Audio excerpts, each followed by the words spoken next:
Hi, everyone. Welcome back to Edge of NFT podcast. Today, we're excited to revisit an electrifying episode with John Attanasio, the co-founder and CEO of Toonstar. Before the writer's strike ignited discussions about AI's role in the creative field, John was already at the forefront of innovation, exploring how AI and blockchain can redefine interactive storytelling. And he actually practiced what he preached in some really fascinating ways with Toonstar. So in this conversation, he shares the origin story of Toonstar and how they're pioneering community-driven experiences like projects such as the Gimmicks and Space Junk. And this episode is really critical to understand the current landscape of the intersection of blockchain and AI and entertainment, and to get your creative juices flowing on how you can apply AI to your project or your life. So I know you're going to enjoy this one. Welcome to The Edge of Show, your gateway to the Web3 revolution. We explore the cutting edge of blockchain, cryptocurrency, NFTs, ordinals, DeFi, gaming, and entertainment, plus how AI is reshaping our digital future. Join us as we bring you visionaries and disruptors pushing boundaries in this digital renaissance. This show is for the dreamers, disruptors, and doers that are pumped about where innovation meets culture. This is where the future begins. Welcome to the Edge of NFT with your hosts, Jeff Kelly, Ethan Janney, and Josh Krieger, the podcast that brings you the top 1% of NFTs today and what will stand the test of time. We explore the nuts and bolts of the business side and also the human element of how NFTs are changing the way we interact with the things we love. This podcast is for the dreamers, disruptors, and doers who are pumped about this ecosystem and driving where it goes next. Join us as we delve into the fascinating world of AI and Web3 and entertainment with our guest, John Attanasio from Toonstar. This is a special episode, I should mention, as we are live in Venice, California at Kin with the studio audience. Let's hear the audience. And alongside with our friends at Startup Coil and our great studio audience of curious technology aficionados who made this conversation possible. So let's meet John, the co-founder and CEO of Toonstar, a next-generation animation network designed for the mobile age. John is an alumnus of University of Southern California, Marshall School of Business. Any other USCs in the house? Couple? Cool. And Toonstar is a Web3 animation studio at the forefront of interactive storytelling and community experiences.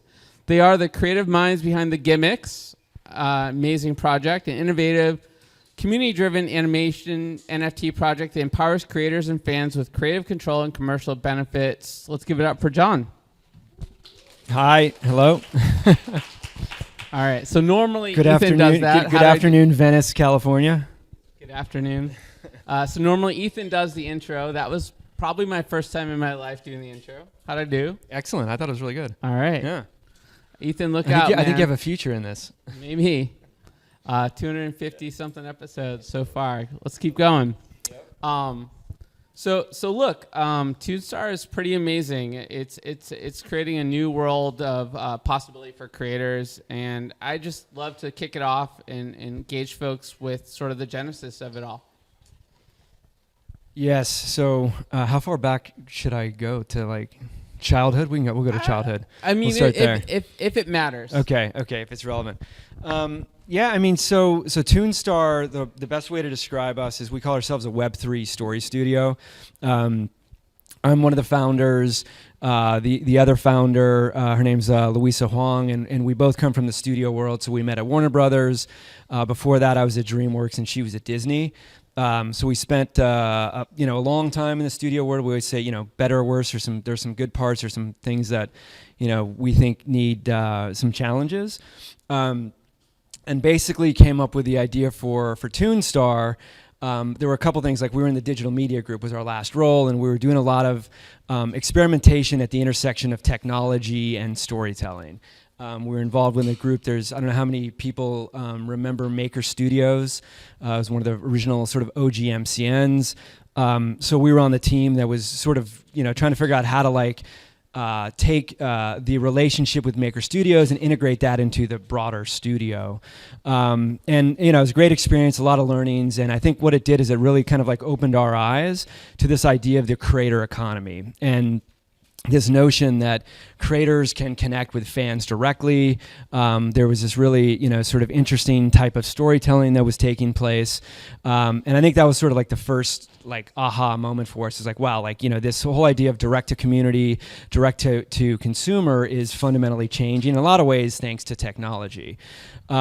And then the other part of it is like being in the studio system, we had a chance to work on a lot of animated properties. Fortunately, and I'm a spoiler alert, I'm Gen X, so I'm a child of Saturday morning cartoons. My brother's a comic book artist, so I grew up going to Comic-Con before, Comic-Con became what it is today. And we just, it's always like animation has always been a amazing storytelling medium to myself and my co-founder.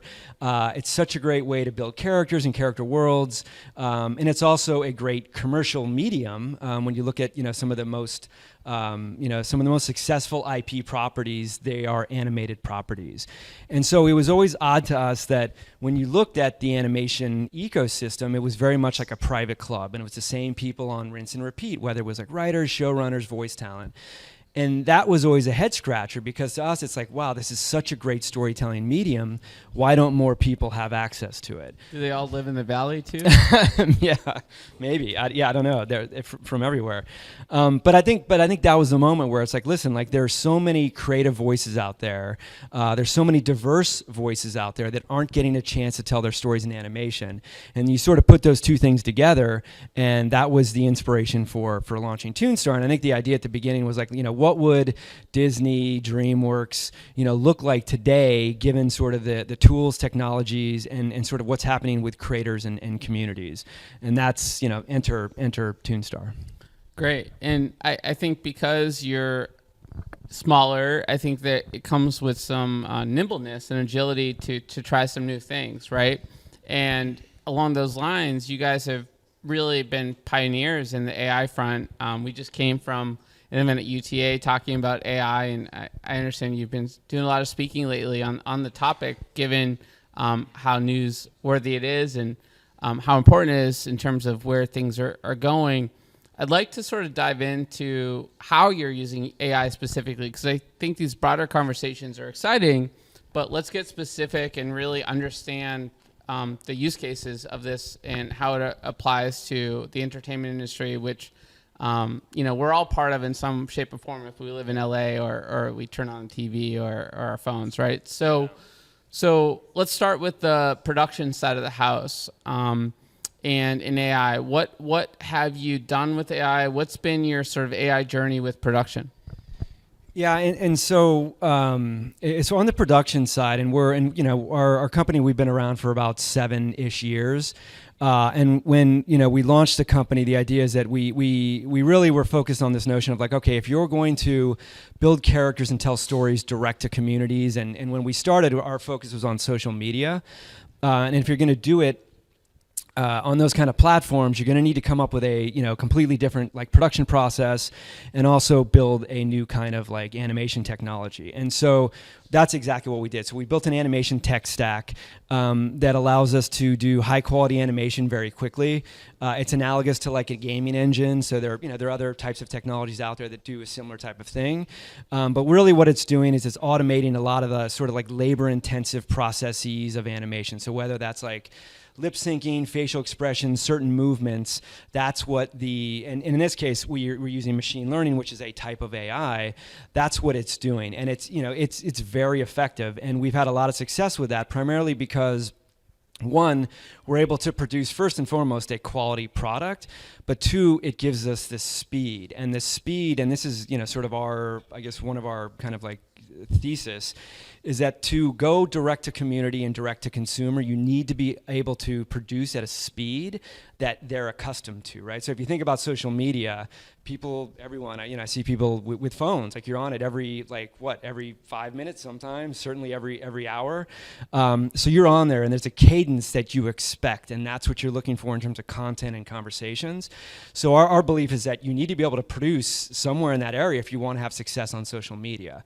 So that is, that's how we're, the tech stack is is machine learning that's helping us do this production. But I think the real benefit is the speed, the quality and the speed. And then what that does, it allows you to have these really unique interactions with the audience, because all of a sudden now, you're creating characters that live in social media, and you can have these conversations near time, almost real time, but there's a heavy cadence to it. And now all of a sudden you have a deeper connection to the characters, the content. Also the content becomes more relatable, because what you can do is you can drop in, timely topical things. Like we do a lot of pop culture type narratives, and so we can take something that's trending and all of a sudden drop that into the storyline. Now all of a sudden it feels more relevant and relatable. And again, all those things, the goal is to deepen the connection with the audience and that character. And so that's, I think that's a interesting, sort of use on the one use on the production side. Yeah. Yeah. I mean, it seems like a critical part of the puzzle that was missing otherwise to create a type of animated content that is very relatable to the current attention span of today's consumer. Right. So what's the time savings there, if you could quantify it, having, you're an OG in the world of animation, relative to where we were before? Yeah, I mean, so if you look at and again, this is like, there's a spectrum of how long it can take to do animated content, but traditionally animated content, if you look at a series that is on a network, right, those can take up to 18 months to produce, sometimes up to 2 years to produce. Now, there's obviously a variation on that, but that's that's what you're looking at in terms of like something you might see on network TV. We're doing episodes in a week, and this is like a fun fact, and this is sort of some of the stuff we were doing prior to Web3. We've got the largest animated channel on Snap Discover, and the thing that actually gets is sort of like I think underappreciated about Snap is that the audience we get actually is bigger than what you would see on a network TV, and I think a lot of people don't either know that or don't sort of give it the credit that it probably should get. But that sort of that is like, that's I think a really a key way to leverage it. I'm doing the math in my head. I think it's at least like 60 to 80 times faster than where you are. I mean, that's pretty incredible. Yeah, I was gonna say, like, I was trying to do the math too, and that's faster than I was doing. But sort of break it down, it's like we can do a 5 to 8 minute episode in a few days. So that gives you a sense of how how quickly you can do it. Now, you bump that up against a network episode. Generally, those run about 22 minutes. But you can, that's about the speed that we can do. And interestingly, the thing that actually sort of slows it down a bit is less on the production side. It's more on the creative development side, which is the story writing and sort of storytelling part of it. So this crazy flashback came to my mind that I probably am not supposed to share out loud, but with the old election with Obama, there in the Gangnam Style trend, I had this idea to make a Gangnam Style Obama video go viral, and I ran out of time, and someone else did it because it took too long for my animator to do his magic. Right. But if I had the technology you had, I would have beat College Humor to the punch. That's right. Exactly. Yes, you could have. Yeah, you could have been right. I could have been relevant Totally. And had that viral video. You could moment. totally. So that's pretty cool. Yeah. So, but you're also messing around on other sides with the characters too, right? Yeah. So that's one use case, and again, like on the production side, we've been using that for years. And you mentioned, so our first project in Web3 was a project called the Gimmicks. We co-produced it with Mila Kunis, and it was actually the first weekly community-driven animated series in Web3. We had a lot of success with that. Community's been great. We just launched our third Web3 series in a year. 2 weeks ago, it's called Space Junk. Space Junk stars John Heder, stars Tony Cavallero from Righteous Gemstones. And it's created by, his name's Dominic Russo. Dominic Russo is the creator of Workaholics. So you've got this, crazy, talented, team behind Space Junk. Creatively, which I could talk about, I don't know how much time we have, but creatively the concept's awesome. It's about like the unsung heroes that are garbage men and women in lower Earth orbit. So it's a very, we call it. Could be all of us after AI. Exactly. Does its I know, magic. that could be where we're heading. Exactly. But it's, we call it a workspace comedy. So creatively, biased, but we think it's very, very funny. But the AI part of it is we actually have the first AI voiced character in an animated series that's in Space Junk. Which was, it's certainly got a lot of attention. And for us, we thought it was appropriate because it's AI voicing a robot, so it's a robot voicing a robot, and we thought there was something kind of like inherently, funny about that. But the cool part about it is like when you hear the voice, and this is kind of like a part of the creative process, is as we were doing the voice, it actually sounded too human for us at the beginning, and we're like, well, wait, we need to make this sound more like a robot. So we actually made it sound more like a robot because part of the idea and the character arc of Welbecca is that she's a robot, but as she hangs out with this crew, she starts to sound and sort of act more human over time. So it's by design. So we had to sort of back it up and say, okay, let's go more robotic, and then over time she's going to start to sound more human. All that's done through AI. And I feel like the humans are going to be more robotic if they spend too much time with her too, right? Right. Yeah, they might start sounding more robotic. Very cool. Yeah. And you didn't stop there in terms of your use of AI, because you've also applied it to social, which I think is one of the more interesting use cases. I was talking to someone before I was going to interview you, and they're like, "Yeah, I haven't heard about that." Yeah. It seems so relevant in terms of how is AI going to integrate into the social experience of learning about content and being engaged and being part of a community. So I'd love to hear about those use cases. Yeah. So, and that's another use case we got into with Space Junk. And so the idea was first like, and again, like, okay, how can we use AI in new different ways just, beyond the production side? And so we're like, oh, this is cool. We have a character named Welbecca who's actually voiced by AI. What if we take her and actually make her the creative co-pilot for the community? So then we're like, okay, this could be a really great use case for character generation, for story generation, because part of the projects we do, the core theme to our projects are they're community driven.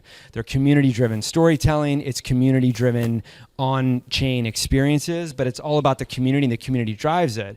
And so for us, it's like, well, gee, like, why can't we take AI, put the AI in the hands of the community, and let them use it like ChatGPT, let them use it like, DALL-E and Midjourney, and help them create their own characters, help them create their own, backstories, and sort of go, but all within the Space Junk canon. And so what we did is we have a character, Welbecca, who is just that. And if you're a token holder in Space Junk, you get to go to her, and she's going to help you write your backstory for your character. She'll also then help you take your backstory and then turn that into a visual representation of your character. And then she'll help you turn that into a comic panel and then turn it into an animated short. And so that all is being powered by AI. In cooperation with the user, the community member, and they're working together to create this cool thing within the Space Junk canon. And I would wager that the opportunity to co-create that experience is as valuable to the community as the output that they create. Yeah, and I think that's what really we've noticed. So we have an A/B test, and the A/B test is for the gimmicks. We used AI on the production side for the gimmicks, but we didn't use AI on the community facing side. And what we did for the gimmicks is we allowed the community to do the same thing. Like they could write backstories, and if your backstory, and I can't make this up, but we created a social layer. We were told it was the first social layer in Web3. And it's called the Dick Punch, and this is where it's NSFW, sort of, I guess. So is our podcast, so you're cool. fine. So okay, I'm this never sure. This audience is mature. They signed their waiver. You see, everyone seems mature. But we spell it differently. So it's DIC, which stands for Decentralized Inclusive Community. So it's very thematic to the ethos of Web3. But the cool part about it, it was a social layer. So it was our version of the Facebook poke. And what it allowed the community to do do is like if someone goes in there and you write your backstory, in this case, there was no you weren't being helped by AI. You just go write your backstory. If the community thought your backstory was the coolest, they'd give you the most dick punches, and then you'd actually get to voice your character as a cameo in an episode, which now all of a sudden becomes like really cool because you get IMDb credit in a Mila Kunis produced animated series. And the community absolutely loved it, and all of a sudden now your character comes to life, you get to voice it, and you show up in the series. And so, but the first version of that was like we didn't use AI, so it was very manual process, you did it yourself. For Space Junk, now we're using AI as, again, like you're sort of like, creative co-pilot. The amount of output and the conversion has gone 10x. And so what that's told us is like, yes, like it really helps, to your question. There are some creatives that don't want help, don't need it, and they're great with a blank sheet of paper. But I think there are a lot of aspiring creatives and people that want to tell stories that could use some help. Maybe you want some structure. It's you just want some ideas to riff off. And I think when you sort of look at some of the greatest storytellers of all time, they'll tell you some of their work is derivative. Tarantino worked in a I think it was a Blockbuster. Is that accurate? I think it was a movie rental. But he notoriously is someone that has, watched so many movies, and they clearly have influenced his storytelling. So I think, there are a lot of people that can use sort of help in certain ways to still have the essence that they want to be part of the output, but just a little bit of like, help along the way. Let's take a pause to shout out one of our favorite partners. For tech innovators facing legal challenges, Zuba Lawler is your go-to law firm. They focus on understanding your technology and business model before addressing legal requirements. Specializing in blockchain, AI, VR, AR, quantum computing, and more, Zuba Lawler offers expert guidance in capital raising, IP transactions, M&A, litigation, and compliance. Visit zuberlawler.com, that's ZUBERLAWLER.com, for cutting-edge legal solutions. Yeah, I mean, it's sort of interesting from the perspective of, how people think about disabilities or impairments today versus 10 years ago. And I feel like we all have blockers in our lives where we're better at some things than others. And yet, if we didn't have those blockers, why not create a story? Why not do something outside your comfort zone? And essentially you're enabling the community to accelerate getting uncomfortable. Yeah, exactly. And I think the other thing we found too is like it's always helpful, like prompts are very helpful because we've done, again, like a lot of, A/B testing. And again, like we're always trying to figure out ways to like have our community participate in the narrative, like whether they're creating characters or help, drive where the narrative is going to go and story arcs go.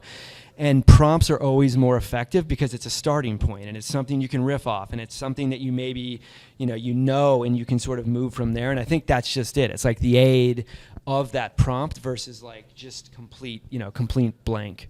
So you built out your own stack, but are there tools and technologies that you recommend to folks that they can use that you've messed around with and that the audience can actually take with them and sort of mess around with at home? Yeah, I mean, so we built to your point, we built our own tech stack, but I would say if you want to experiment with AI, like, go play with ChatGPT. Like that is, there's a lot you can do with it. Play with Midjourney, play with Dolly. If you, ChatGPT, if you want to, produce, text. If you want to produce images, Dolly and Midjourney are great. And just experiment with it because really what happens, and I think Copilot is a good way to see this. It's like an assistant, it's a Copilot, but essentially you're in the director's chair, and the more you play with it and the more you give it sort of a command and you give it a certain prompt and you see how it reacts, the more you're going to get comfortable with it, and you're just going to learn, and it's going to learn you because actually it will start to figure the things the way you think, and it's going to start to give you things where you're like, oh yeah, this is better, and it's getting better because it's actually figuring out what you're trying to ask it. So I think there's just get in and play with those tools, and once you're in there, it's like, wow, like they're really, really, really powerful. Cool. Well, speaking of powerful tools, this is Edge of NFT, and I think we at least have to go down the Web3 rabbit hole a little bit because blockchain has not exactly been fully embraced by the entertainment industry yet. We've had Fox on the show. I don't know if you all know, Fox has done some blockchain work with a new sort of studio, BCL, and Warner Brothers has dabbled in it. But you've really embraced blockchain for Toonstar based on what you learned, from SonarCast and whatnot. Yeah. I'd love to sort of understand what you see as the strongest utility for animation and blockchain, and the type of community that you're building. Yeah, I mean, I think, I think the biggest, sort of, positive use case is that it's about ownership. And I think this idea of, you come in and you actually have ownership in what we're all building together, and you actually have a stake in it. So if you come in, and the project becomes the next South Park, becomes the next Simpsons, and you play a role in that happening, you actually have some skin in that upside. So I think that is one of the sort of big promise of it. I think the other promise is just the nature of being decentralized, and this idea that if and we've done work in Web 2 prior to Web 3, and now we're deep in Web 3. And I think one of the challenges of Web 2 has been that because it's centralized, this idea of hey, I build up a community, I build up fans, and then the algorithm can change overnight, and all of a sudden now my fans go away, or I reach 5% of my community because the algorithm changed. And I think that lack of control is an issue in Web 2, and I think Web 3 and the blockchain can help solve that. And I think the last thing from a creator, because I think these benefits depend on whether you're a creator, storyteller, or whether you're a fan. And I think the other benefit on the creator standpoint, and I think this is what we're trying to build, is that when you look at the traditional studio system, it is very much that's a gatekeeper economy. And I don't know how many people here are, have tried to sell a show to a streamer. You've tried to get something made. It is very difficult. It's become increasingly difficult. Even if you have had success, getting something sold is very hard. And then it's about, can you even get it made? So there are challenges, clearly, everybody has seen now, in that sort of traditional gatekeeping system. And I think what Web3 provides is this new possibility of oh, wow, actually, I can go get something made. I can reach an audience directly, and I can control it, I can own it, and hopefully through that, we're going to have new stories and characters that weren't getting made in the traditional system. So I think a lot of Web3 folks have sort of gone through that hopium experience where they had this full vision of unlimited possibility, but reality has hit, and there's been use cases that have worked and use cases that haven't worked in a more sort of precise way. I'm curious for you all, what did you try with blockchain that worked really well, and what did you try that didn't work and you had to sort of adjust course? Yeah, no, it's a great question. I mean, so I'll say this: the stuff that worked really well was, the community-driven storytelling, like inviting the community into the canon. And again, when we launch these projects, it's we're not launching projects that are a PFP, and then from there, let's go build out. And no, that's a way to do it. That's not how we've done it. But there are projects where it's here's a picture, and then we're all going to buy an NFT, and then we're going to take these pictures and then turn it into something. Our approach has been, we're going to have a canon. We're going to have, these very talented, at least as a starting point, writer, voice talent attached to these projects. We're going to launch it, and that's going to be almost a prompt for the entire community. And then we're going to let everybody come in, use that as a starting point, and then help figure out where we take this thing, where the characters go, where the first season goes, what new characters, spin-offs. I mean, Gimmicks, I think, is a good example. The second season fully came from the community. So we did the first season, and it was Gimmicks is best way to describe it. It's South Park meets WWE. And then what happened was we had a character called Chico the Luchador. And in that first season, through the wikis, everybody, and it's sort of like those mind map, like the Sherlock Holmes mind map where you see, the strings and they all point to one character. That's what we saw happening with Chico the Luchador. It's like everybody was writing about how their character was like related to him, or a friend or foe or whatever, but it all went back to Chico, and we're like, that there's something there. So we took all that essentially fan fiction. That is the second season. So second season of the Gimmicks was called House of Chico. It was the first all Latino animated series in Web3, and it came from the community. So to me, that's that I think is a great success, because look, we let the community participate, and they helped us come up with the second season, which was another hit. And I think the social layer probably is the other part of it, like this idea that we had a social layer where people, again, with the, it's funny, but it's on theme, like the dick punch, where you can get social cred, you can vote with that, you can send each other DMs. And I think that social layer is so important, because it brings, and I think it all probably comes back to utility. And it's like our projects have this kind of utility about co-creation in the community. So I think that's the sort of the biggest positive. I didn't get to the, but go ahead, yeah. No, I think you covered both, right? Okay, the challenge, but I think that's, no, I did. Yeah. You covered both. Yeah. I think at the same time that this is all, quote, a giant experiment, you've really been a pioneer here. And I find what you've done at this intersection of AI and blockchain and entertainment remarkable. And, I'm really excited to see where you go next with that. I also think there's an element of controversy in terms of what you're into. If like this whole room was full of your community, everyone would be like cheering right now. But we're in the middle of a writer's strike, and I just saw a story a few hours ago that the Actors Guild is thinking of joining the team.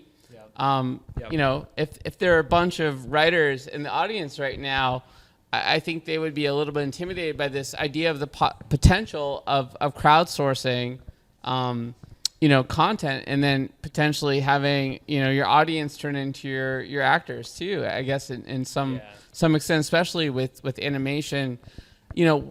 I'm sure you have a lot of friends that are writers, and you've thought about this a lot, and you certainly are embracing technology. I just wanted to get your perspective on the writer's strike and what we can expect as an outcome here, in coming months. Yeah, that's a big question. There's a lot to unpack, but so on the first part of it is the embracing. So how creatives and writers can embrace community involvement. I think we have, again, with our projects, two great use cases. So I'll take the Gimmicks, and this is what I enjoy about our projects is these are live. This is not theoretical. It's not conceptual. These are live case studies, and they're out there right now. And so for our first project, it was written by David Wright and Dave Eilenfeld. They wrote for Family Guy and Star Trek Lower Decks. So they were the guys that did the Gimmicks. Now, talented, successful writers, they came in and they embraced this idea of, hey, we're going to let the community come in and, play with the story, play with the characters. And I'll tell you, it's a balance. And I think it is a mindset that I think, people, and if, there's a top-down philosophy, there's a bottom-up, and there's something where I think that you do both. We're not, I think studios traditionally have been top down, where it's like, here's the thing, and it goes out, and we're not going to let the community play with it, touch it, do fan fiction. I know there's some outliers, but generally that's kind of the approach. There's the other approach of where it's going to be 100% bottom up, where it's like the community is going to drive everything. Our approach is a combination of the two, where we start kind of top down, we bring the community in bottom up, and we let it sort of interact together. And I think, it's something where, creative storytellers, and honestly, I think it is something where you need to get used to, because the thing I would say is that younger audiences, and if I said, but spoiler, like I'm Gen X, right? So, I don't fall in the, Z and Y class. But younger audiences, and I think it still even applies to my generation to a certain extent, are now being accustomed to active engagement, and you don't need to look anything further than social media, and that's how we've been trained. It's like, I want to engage in some way, whether it's a like, share, follow, that's one level, or whether it's I want to get in and co-create and add to the narrative, I want to create my my own stories. That is how younger generations, and I call it active engagement. That is what I think is the future. And I think, to me, my advice is just be like, get comfortable with that notion, because I think there's a lot of success and potential to be had there. And the other thing I'd say is it doesn't mean that you have to give up your creative vision, because again, Space Junk, Dominic Russo, he's the creator of Workaholics. It's a very well-known, successful series. He's done the same thing. And, these guys are the quarterbacks. And I think, one of them, I think it was David Wright, had this like great example of like, as the creative quarterback, it's like going to the airport. Like, where the airport is, but guess what? There are a lot of different ways to get to the airport. And so I think as long as you have a strong creative vision that's driving, hey, I know I'm going to get to the airport, but there are all these sort of different ways I can get there, and there are like detours and things, and there's some like great detours to take, and you can learn something from those things. And so I think being comfortable with that notion, but still saying, hey, I'm going to take the vision here, but being open to that kind of, interaction, is I think it's we bias, but I think that's key to success.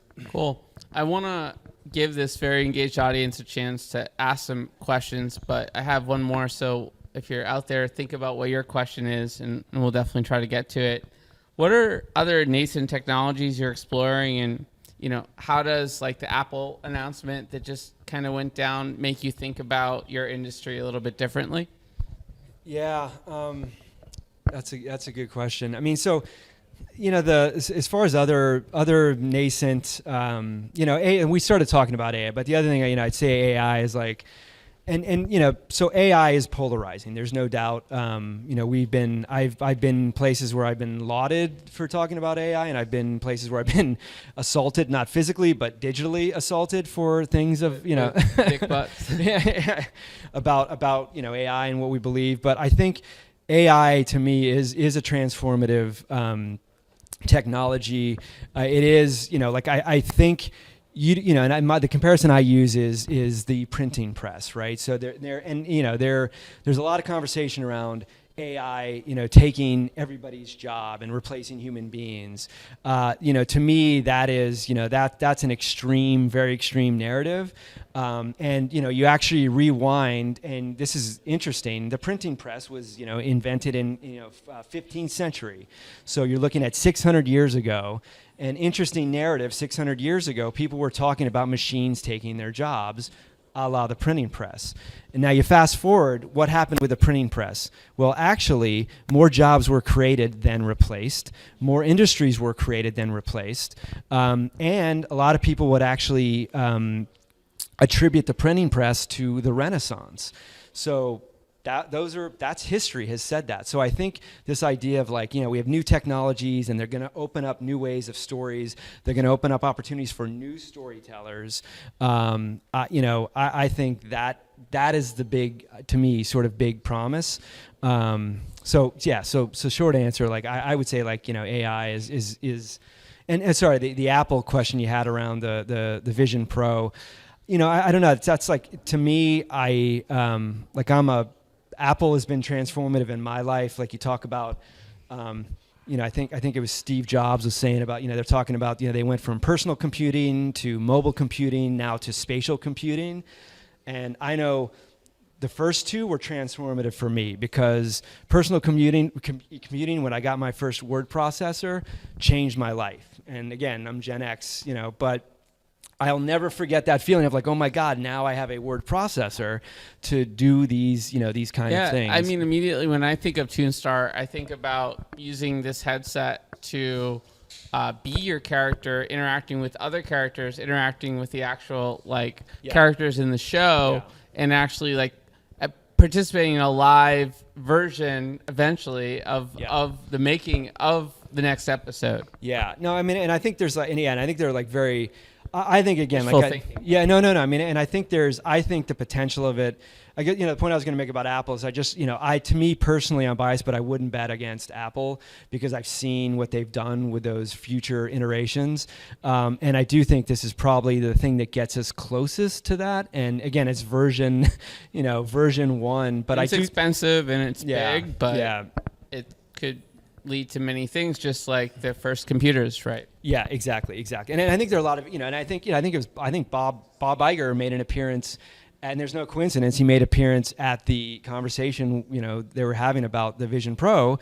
And I think, the reason is like, yes, there are a lot of, applications to what you can do with entertainment. So exciting, in theory. Cool. Does anyone in the audience have a burning question? See a few hands raised. I don't know if we have other mics. Here you go. Okay. First off, this is really fascinating because at the advent of the writer's strike, because they're losing royalties, perpetuity, and with the advent of blockchain technology, that can change, bring it back, but more for decentralized people that might not know that they're writers, but as they participate, they become writers. So my question is, does your production company have the infrastructure right now to pay out the users, and how is that infrastructure? Yeah, no, that's a great question. And I think that use case you just said, that's a great use case for the blockchain, and that's what it's intended to do. So short answer is yes, we have that infrastructure. So we not only have a production tech stack, but we now, over the last 2+ years, built Web3 tech stack. And basically what that is we're building on these blockchains. So we've done projects our first project was on Solana, second project was on Avalanche. We just launched Space Junk is on Theta. We're going to do our next project later this year is on another chain. So we're building on all these different blockchains. And to your question, it's yes, those blockchains are the things that record exactly what you're saying. And so I think that's where there is promise with the combination of when you think about what you can do with AI and the blockchain, or just creation, right? We have somebody in our community that creates a story and they create a backstory that actually is now on blockchain. And so there's provenance to the story they created. They own that. So now all of a sudden there's a record of that. And then if that monetizes, that's theirs. They own that. If that potentially ends up in as part of another story, there is a scenario where you can get, royalties on what they've created, and all of that stuff is being recorded and tracked on chain. Same thing I think eventually can happen with if you think about using AI for voice performance, or you use AI to basically write a story, those models have to be trained by people. If you opt in to train a model and part of whatever you contributed becomes part of the output, now there's a scenario where you can actually get paid on wherever that goes because you had part of basically creating that final product. So it's almost it is an idea of royalties, but it's perpetual royalties. And then there's an interesting, not to go too far on this tangent, but we were at this thing and it was, Will.i.am was just talking about this. I understand. Sorry. Siri. Your AI is working overtime. My AI just jumped in, but I love how you just slipped it in. They were just, in a room with Will.i.am, which is a fact. And I saw him the previous day too. He is making his rounds. Yeah, and totally. And I think the interesting thing he talked about was this idea of essence.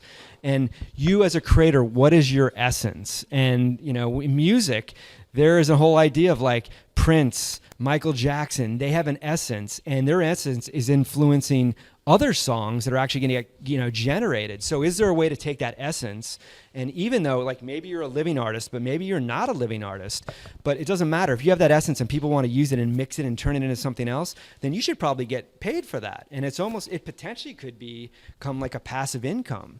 So these are all sort of use cases that are kind of out there that are again futuristic a little bit, but I would say not that futuristic. No, check out FYI.ai. That's Will's new company that he's very passionate about and doing a lot in. I think it's very relevant to where we're at right now. I think there was another question. We have time for one more. All right. Everyone, yeah, sure. So I'm curious if you could make a bet. You mentioned you have a character that is a voice of AI. When do you think, if you could give me a guess on what year, you will have two characters voiced by AI, written by AI, having dialogue with each other? Okay, two characters having written by each other, having dialogue with each other dating each other's brothers, sisters, all that stuff? Yeah. So what year? And so I'll say, like, I'll qualify that by saying, like, whether it's us or somebody. I actually don't think that's too far off. I think that's something you see. I think you potentially could see that. That's a problem. Predictions they're always wrong, but I would say, like, you could see that in a year, definitely. In fact, I think there's a, we were talking about that earlier. I think there's a dating app where you can create it's like a Tinder or a Bumble, and you can create a digital version of yourself. Yeah, I just saw it demoed last night at a happy hour. Yeah, and so then the digital version of yourself can go hang out with someone else's digital version of themselves, and then they decide whether they like each other or not. And then if they do, then you can decide to meet in real life. But there's this interaction happening in the digital world that's, in theory, I guess is supposed to make it more efficient. I prefer to have that pain myself. Like, that's, you lose something in the. But that's like, it's all worth it, right? Yeah, all that pain when you finally do meet the right one. Right. But and then you don't have as many stories to tell your friends about the wrong ones either. Right. This has been really amazing. I learned a lot. I'm so appreciative of your time, John. Where can folks go to learn more about Toonstar and find you on the web? Yeah, so if you want to find our work, so we're on the web, so it's toonstar.com, and you can check out our company there. Also, we love, if you want to check out our projects, the first project it's called therealgimmicks.com, so you can go there. And then Space Junk is on spacejunkies.xyz. But the best way to just Google gimmicks and Google Space Junk, and that'll get you to the websites. And you can go in there, and like the content is not token gated, so you can watch the content, you can watch the episodes. And then if you want to get in and vote, if you want to. Now we're up to a cosmic dick punch, so if you're in Space Junk, you want to cosmic dick punch somebody, or you want to create your own character, your own backstories, or even get an opportunity to have a cameo in an episode, then you can purchase one of the NFTs and become part of the community. So that is a call to action if I've ever heard one. Okay, we've reached the outer limit at the edge of NFTs for today. Thanks for exploring with us. We've got space for more adventures on the Starship. So invite your friends and recruit some cool strangers that'll make this journey also much better. Go to Spotify or iTunes, rate us right now and say something awesome. Then go to edgeofnft.com to dive further down the rabbit hole. Look us up on all major social platforms by typing Edge of NFT with no spaces and start a fun conversation with us online. Lastly, be sure to tune in next time for more great NFT content. Thanks again for sharing this time with us today. Thank you. That was awesome. Thank you. We've reached the outer limit at the Edge of Show for today. Thanks for exploring with us. We have room for more adventurers on our Starship, so invite your friends and cool strangers to join our journey. If you're among the hundreds of thousands following us on Spotify, iTunes, iHeartRadio, or watching us on Myco or YouTube, please hit that subscribe button, rate us, and make an awesome comment too. And don't forget to pass this episode along to a friend or two who would benefit from it. Doubling back to again, recommend checking out myco.io, where you can watch The Edge of Show and earn for your time and attention. That's myco.io. Don't forget to visit theedgeofshow.com. The is part of the domain name, where you can learn more about collaborating with us and also subscribe to the Edge of Weekly newsletter for the latest Web3 news, events, and show drops. In addition, connect with us on all major social platforms by searching for The Edge of Show. Join the exciting conversations happening online. Lastly, be sure to tune in next time for more great Web3 and AI content. Until then, keep pushing the boundaries. Thanks again for hanging out with us today. The views and opinions expressed on The Edge of Show reflect solely those views and opinions of the show host and its guests. Please make sure to do your own research. Our show is not financial advice. You understand that you are using any and all information on or through this podcast at your own risk. Whenever making financial decisions, we recommend doing your own research and talking to your accountant for financial advice. From time to time, we may feature sponsored content on the show for which we receive value, and we may share links for which we receive a commission if you make a purchase through one of these links. Refer to our website, www.edgeofnft.com, for our full disclaimer, terms and conditions, and privacy policy.